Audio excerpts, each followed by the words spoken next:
Yo, I'm Capt, and in this tutorial I'll show you how to do tricks like this.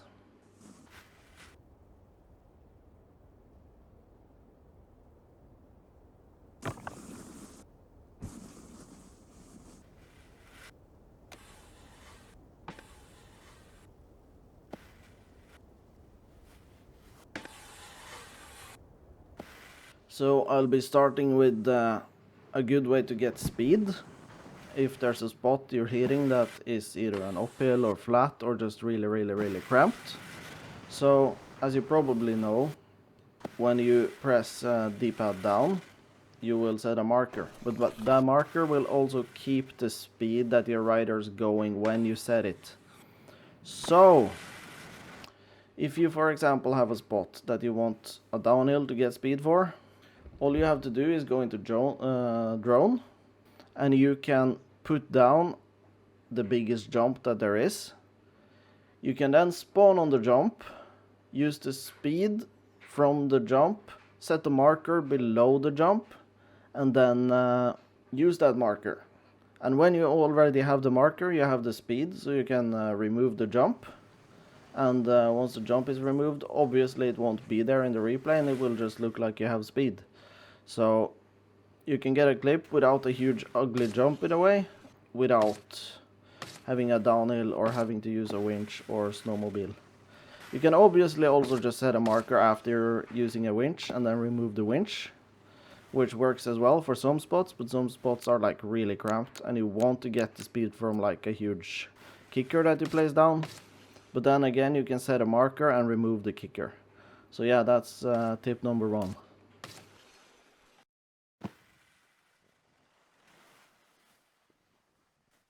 Okay, so I just quickly want to go over swivels, because they're included in some of the tricks I'll be showing later. And to understand swivels or surface swaps, which are basically just swaps without popping, you have to understand the game's shifty mechanics. So you have a lower body position and you have an upper body position.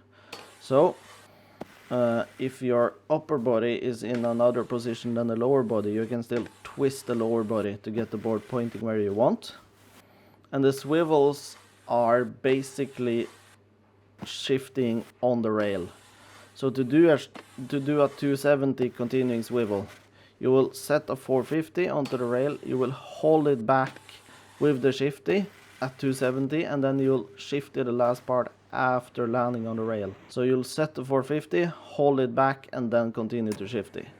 And the same goes for every other shifty.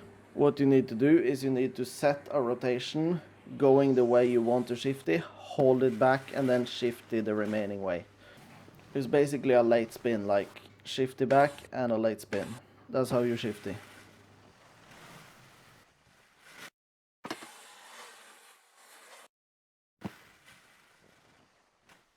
Okay, so handdrags or Gplants as we call them is like the classic hard trick to do in this game. And they're possible because there is a mechanic in the game where, as if your hand touches a solid object, the hand will kind of push up against it and you'll get like a small boost if you're mid-air, or you can see it when you do kind of like a shoddy landing as well. Your hand will kind of drag like along the snow. Now if you line that hand up with something mid-air, that will be a hand drag. And that's something that we try to do, and it's one of my favorite tricks to land in this game. Now, how to land them is not really straightforward. It's not a control input. You just gotta find a way to line the hand up with whatever you want the hand to touch. And all of the grabs in the game have different tweaks that make the hand go different ways, so they can be used to put the hand where you want it. Now from there, you just gotta adjust your trajectory by adjusting your speed, or if you set down a jump, adjusting like the steepness of the jump, if you ollie, if you don't ollie, etc, and you just gotta find out exactly how high you wanna be in the air to hit that specific thing. Then you need to figure out the axis and the grab to get your hand towards the thing you want it to touch. So it's just a whole lot of practice, but with knowing some of the grabs and how they put your hand, you'll be able to hit it every time much easier. So by knowing what grab makes the hand go where, you'll be able to do it a lot quicker and a lot more consistently. So I'll just pull up a bunch of the grabs on screen and their tweaks and where they put your hand. So I'll just play a bunch of them on the screen right now, but my favorite ones that I usually use are Method and Japan are probably the easiest ones, because tweak, they make your hand go straight up. So if you do a straight backy or fronty or wildcat or tame dog, your hand will point straight below you when you're upside down, which means you can hand drag things that are under you. If you're doing a corked rotation, the indie will make your hand go behind the rider. So if you do a frontside cork, it'll make it hit the ground. If you do a backside cork, the stalefish will put your hand in front. And the nose and the tail grabs are probably the easiest one when you're not thinking about the method in Japan, because they will put your hand right in front of you or behind you, and it'll stick it out really far. So you can get it to touch something that's a bit below you or a bit to your side if you tweak it. I'll just show a bunch more Gplant clips, but yeah, the most important thing is get your trajectory straight next to whatever you want to hand drag, and then find out what grab you want, and then line up your axis with that grab so the hand touches. And then it's just 10, 20, 30, 40 attempts, whatever, until you get the hand to actually touch where you want, and you got yourself a hand drag.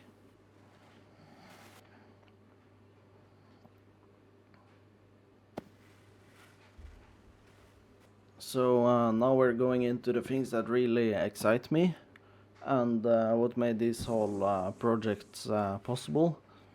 And it's a way that you can fix spots that aren't like rideable in game, or alter them so that they work better for the trick you are trying to do. As you see, like this rail I'm trying here, for example, it just obviously it doesn't clip. There's no collision on it, it's not in the game, you can just ride right through. So you can't hit it, obviously. But what if I want to hit this rail? There is actually a way to do it, and I discovered this by accident, because I was playing around with the object dropper in a multiplayer session, and when I went out of said multiplayer session, all of the objects disappeared. And I went to look at my replay, and in my replay there were no objects, but my trick still was done. And instead of hitting a rail in the replay, the guy was just doing swaps on a rail in thin air. Then I thought like, wow, what if I place this inside of something that's not rideable? And that way I can actually make it rideable.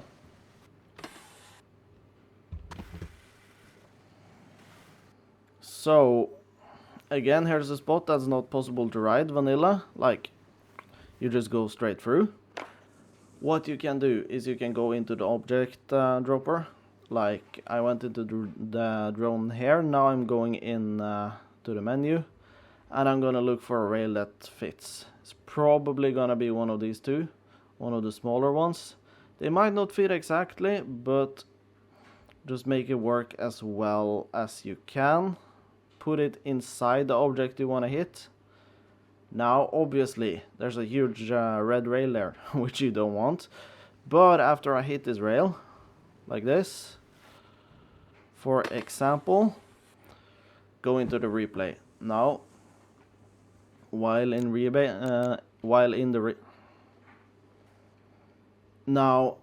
replay, you need to save this replay, even though there's a big ugly red tube there. And that's because you want the sound. Like obviously, if there's no clip, there's no sound. And for the clip, you want the rail sound. So go ahead, save this replay. Go out again without resetting. Go into the drone. Delete the object that you used to hit it. Go out and go back into the replay. Now this is magic. If you watch the replay now, you'll see that I hit the rail.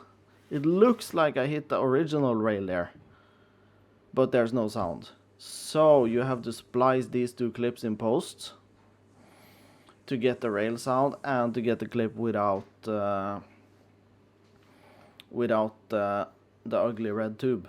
So I'll show you how to do that in DaVinci later, but that in essence is how you can hit any spot in the game. Now, a few more examples of this is, for example, if there's a wall that's not a really buggy or that you can't really hit, you can put the plastic wall ride there, and that wall ride will be like perfect to butter on, for example, or do a blunt on the top, whatever you want. Then just remove the wall and it'll look like you did a wall ride on the buggy wall. Right, you can use this to like put rails inside of the chairlifts, which I did in Impossible, in the Xmas lights, like in Crater Park, in the North Face place. Like, it just allows you to do a lot of tricks that the game doesn't allow you to do originally, and that's why I love it so much. Like, things you've always wanted to do, and then it just doesn't work. You can just place down a rail where it doesn't clip, or a jump, and then you can just remove it and save the clip. That way you can do a ton of stuff that you couldn't do otherwise. Now, the best example of this is how I did hand drags on a lot of the light bulbs in Impossible. Me and my brother and Q. We just put the corner of a jump into the light bulb. And then when we did the hand drag, the hand would go across the light bulb, which the game was thinking was across the jump. And then we removed the jump, and then it looked like you hand drag the light bulb, which is amazing because I've been wanting to do that since I got the game. And I've been so bummed out that you kind of couldn't, but now you can. So that's the main technique I've used for making a lot of these spots possible.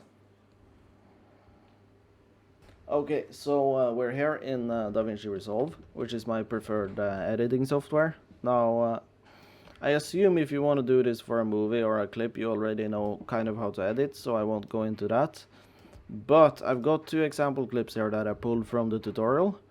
And what's really important when you film this stuff is that you cannot change the timing of the clip after you make your sound run. So you do the trick with the object, you save that, and you record it for the sound. Now, after you've done that, you can't go ahead and add slow-mo because then the sound won't show up correctly, obviously.